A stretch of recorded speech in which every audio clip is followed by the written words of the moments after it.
Badan kaku? Faktor Uya. Pegal dan cepat lelah? Faktor utuh. Susu kalsium biasa nggak bisa ngalahin faktor U. Minum Entrasol. Dengan ekstrak zaitun dan Profit Formula, bantu penuhi nutrisi harianmu. Entrasol.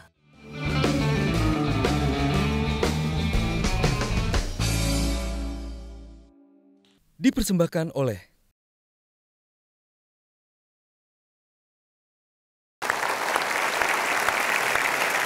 Glenn, jadi kita selalu ya, bahkan penonton di studio maupun di rumah saya yakin sering mendengar kata-kata bahwa kita harus menjaga dan bangga pada musik-musik tradisional kita. Yeah. Tapi faktanya musisi-musisi tradisional tidak mendapat perhatian yang semestinya. Kemudian mereka hidup dalam, maaf, kemiskinan. Ya rata-rata umumnya. Ada satu dua yang menonjol dan sukses. Artinya secara finansial. Tapi lebih banyak yang kemudian dimarginalkan atau diduakan gitu ya.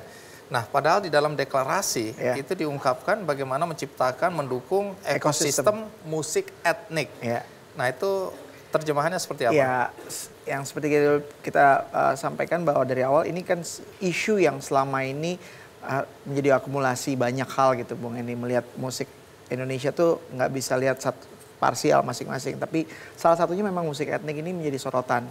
Karena di situ ya tadi berhubungan dengan identitas, berhubungan dengan bagaimana kita melihat potensi besar ekonomi ada di dalamnya dari kalau dia diterkelola dengan baik gitu. Ya harapannya kita melihat bahwa memang sama nasibnya musisi, nggak cuma musisi etnik gitu, tapi musisi Indonesia itu secara keseluruhan punya bisa dibilang nasibnya memang bergantung terhadap pengelolaan dan perlindungan. Oke. Menarik. Karena salah satu kelompok musik yang terus menggali nilai-nilai musik tradisional kita, musik etnik kita adalah Suara Samsara.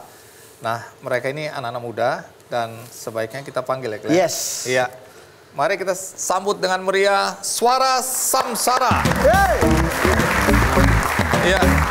Sini ada Pele, ada Agai, Ronald, dan Kate. Ya, terima kasih. Ya, Pele mewakili teman-teman ya.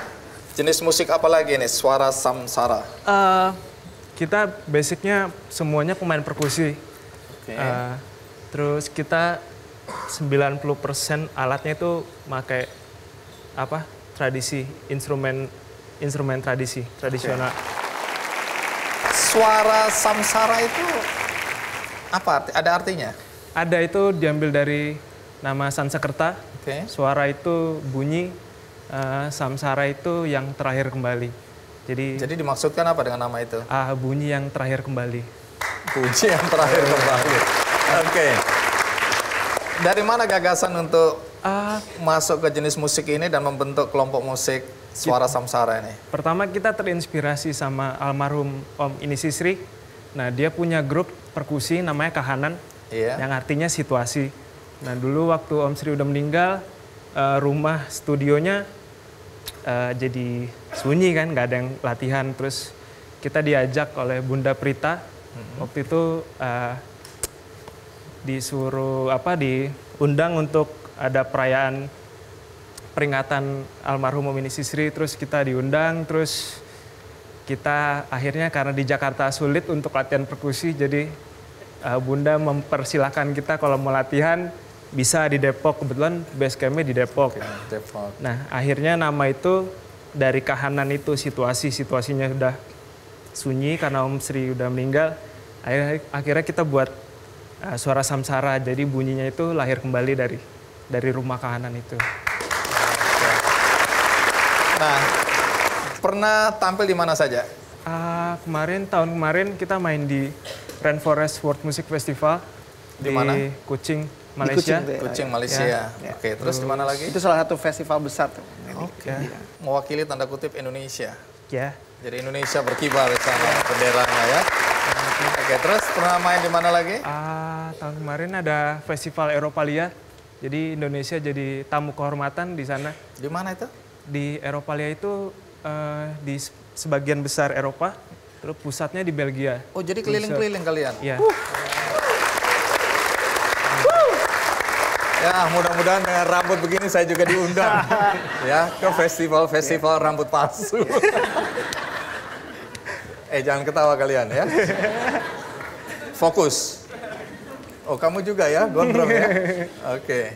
Nah, karena mereka ini melanglang ke Eropa tadi juga ya, FIMAS ya.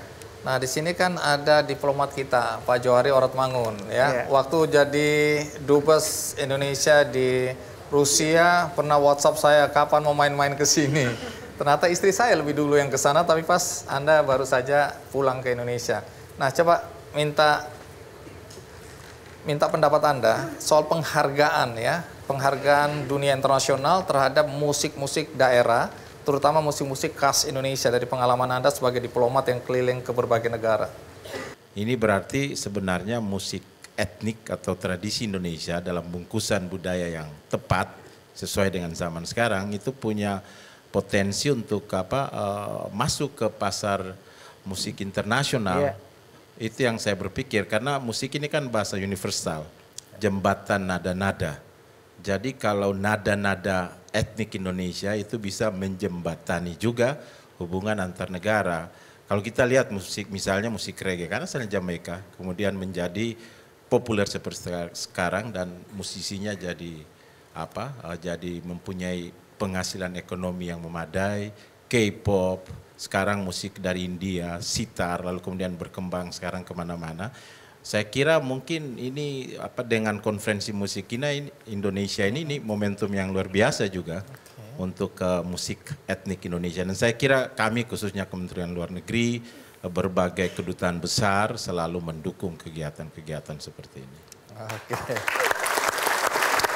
Soalnya Mas Ben Sleo juga selalu mengatakan bahwa musik ini bisa jadi alat diplomasi ya.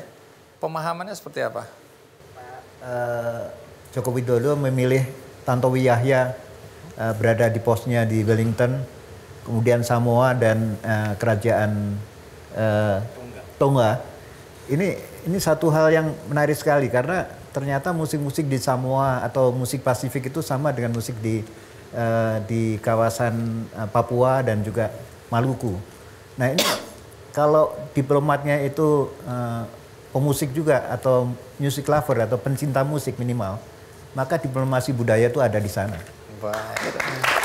Oke, penonton, bagaimana kalau kita dengarkan musik dari Suara Samsara? Setuju. Oke, kita sambut Suara Samsara.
Wow, keren ya. Baik, terima kasih teman-teman Suara Samsara. Glenn, sesudah ini nanti cerita mengenai pertemuan dengan Pak Jokowi, Presiden Republik Indonesia.